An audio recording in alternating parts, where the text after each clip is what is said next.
Hello, and welcome to Flashpoint Radio. You have found me in the maze and mire of the online information highway. My name is Jay-Z, and I'm your host here on Flashpoint Radio, where we look for the actions and the news items from around the world and here in America that might end up affecting your life. And we give you good options and good tips to prepare. Sometimes, most of the times, we just talk about the news articles and go from there.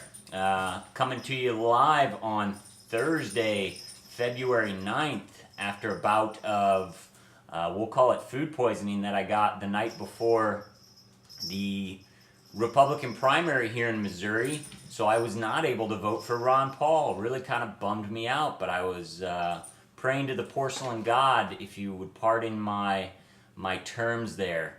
But I'm back feeling good, getting ready to go. My original topics for this evening were the new frontrunner, or the new challenge to the Romney heir apparent to the GOP ticket, Rick Santorum. But after I got some news from Alex Jones over at Infowars.com today, I felt like I was going to go in a different direction. So let's get right into it for your February 9th Flashpoint Radio. We're talking police state in America. If you don't know what FEMA camps are and you haven't heard that term, Google it. Look up a couple films, Rise of FEMA by Alex Jones, I believe that's Police State 4, and Camp FEMA, which was done by Gary Franchi, who is the mind behind Revolution PAC, which is the super PAC that supports Ron Paul and puts out over $500,000, has already put over $500,000 worth of commercials out around the country, doing great things. Before he was involved with supporting Ron Paul, he was a filmmaker and put out a movie called Camp FEMA. A lot of good information, a lot of documentation. If you thought it was crazy before, wait till you hear what we've got today. And guess what? It involves us here in the Show Me State. Before we get to that, though, on the same vein, we've got... This comes from the naturalnews.com. Great people over there at Natural News. Mike Adams, great editor at Natural News. If you've got any health issues or you need to learn about holistic healing, get over there, naturalnews.com. He also touches on some other topics that might interest you, such as this. A headline, Congress okays 30,000 flying drones spying on Americans across U.S. cities. It's the most benign thing in the world. In fact, it's a concept whose time has come, and it will only help protect us and keep us safe. After all, there's nothing to worry about because there won't be any abuse of technology. After all, spy drones are already being used around the U.S. What's the problem with adding tens of thousands more? Just this week, our loyal Congress passed an FAA reauthorization bill, which authorized, I believe, somewhere in upwards of $40 to $60 billion of funding for the Federal Aviation Administration.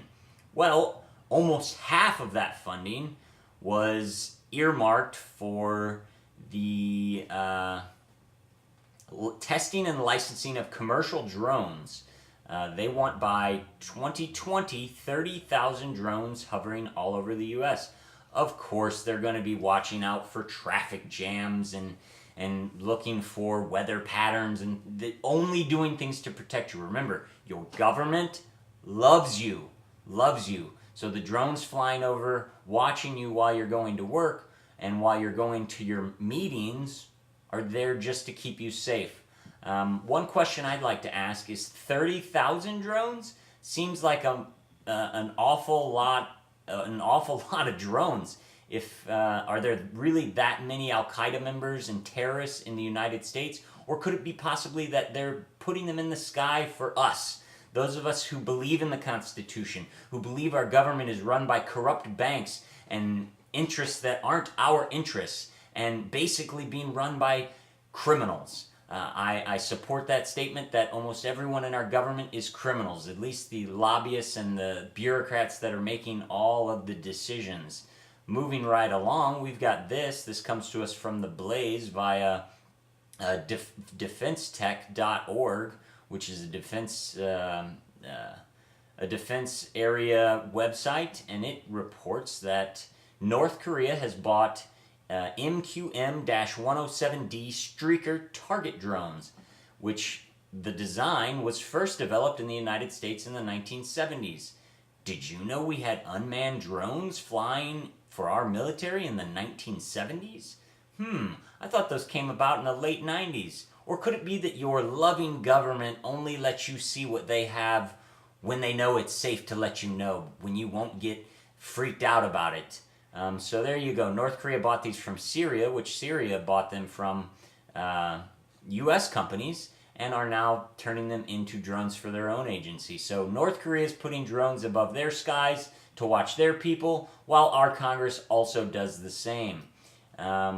Moving right along to the important news for those of you in the Show Me State and everyone around this country.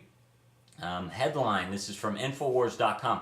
Source exposes FEMA training camp in Missouri. Quote, an anonymous source has sent photos to Infowars.com of a FEMA training camp located at Fort Leonard Wood. That's in your backyard, Missouri. He was on the Alex Jones radio show today. The FEMA camp whistleblower was contracted to work at the camp. He describes it as a, quote, civilian inmate training camp, and told Infowars.com he has spotted foreign troops in maroon and purple uniforms instructing troops in the use of baton tactics and crowd control techniques. He said there has been, quote, incredible activity, unquote, at the camp since the passage of the NDAA. Isn't it kind of funny that our government passed the National Defense Authorization Act, which authorized them to intern and detain indefinitely and eliminate through assassination United States civilians if they were working against the government? They passed that. Then they pass an act that says 30,000 drones need to be flying over America. And now we've got sources inside Fort Leonard Wood saying that they're training people for FEMA camps. Search all of these topics, all of these terms, please. Go to Start Page, enter FEMA camps, enter FEMA Region 7. Missouri's in FEMA Region 7. If you don't know what that means, look it up. There are 10 FEMA regions throughout the country. Our country has been divided into 10 sections, and they're controlled by 10 governors. The governor of FEMA Region 7 is Missouri's own Jay Nixon. So, we've got the links in the description below to all the stories we've talked about today. And I want you to go to these links. I want you to read them, pass them on, send them to everyone in your email list. Please, I'm pleading you. You have to stop being naive, people. This is not a joke. Our government killed almost 1 million Iraqis when the Iraqis did nothing to us. Nothing. They were an ally of ours for decades, and we went in there and demolished their entire country. You don't think they would rig elections, intern our own citizens, like they did to the Japanese in World War II? Give me a break. Quit being naive. Our government is not run by George Washington and Thomas Jefferson. It is run by corrupt, treasonous criminals who work for the banking elite, the 6 mega banks. I hate that it's the New World Order. I know it makes me sound crazy, but go to Infowars.com, go to YouTube, look up Invisible Empire. It's got over 200 clips of United States, British, French, other world leaders from the UN stating on record that they want global governance and a new world order, the term New World Order. So it's not my term. I did not use the New World Order. George H.W. Bush used New World Order. Hey, all you conservatives who voted for George H.W. Bush, is that what you wanted? Is this what you wanted? A police state where they fondle your wife and your kids at the airport and fly drones above you and have video cameras at every intersection because you're the terrorist? Guess what? You're the terrorist. I'm the terrorist. We are all terrorists, and I don't care. The federal government has already declared war on this country. The Constitution is what this country was based on. Not the White House, not Congress, not anything else. It was a document. Constitution, Declaration of Independence. Read them. If you haven't read them in less than 5 years, read them again. Buy copies. Pass them out. You gotta get this information out. Prepare yourself, people. The government's preparing for war. I wonder who it's against. The Al-Qaeda that they created in 1979 with Zbigniew Brzezinski to fight the Soviets in Afghanistan, or maybe they're preparing for war against its own citizens who are waking up to the fact that they're coming down on their heads like a steel boot on the neck. What was it? 1984, George Orwell said, the future will be, the picture of the future will be a neck stomping on a human head. That's what these people think of you. You're animals and you're nothing but cattle. They want your productivity, and then they're going to destroy you and they're going to eliminate you. This is not a joke. Check the links in the bottom. I'll be back with my Rick Santorum rant, because guess what? That guy is probably even worse than all of the other ones. Thank you for watching. Flashpoint Radio, Jay-Z signing off. God bless. Lord, keep your eyes to the skies, people, and trust your family, trust your neighbors, trust the people you know. Don't trust a person on a TV, even me, unless you know me. I suppose everybody that's watching me knows me. You can maybe trust me, but damn it, do your own research. Do not trust the people on the TV or the radio. They don't have your interests at heart. They're making money off you. I'm not making a damn dime. I'm just doing this in my free time. I have a job. Thanks for watching. Good information. Check out the links. I'll see you next time.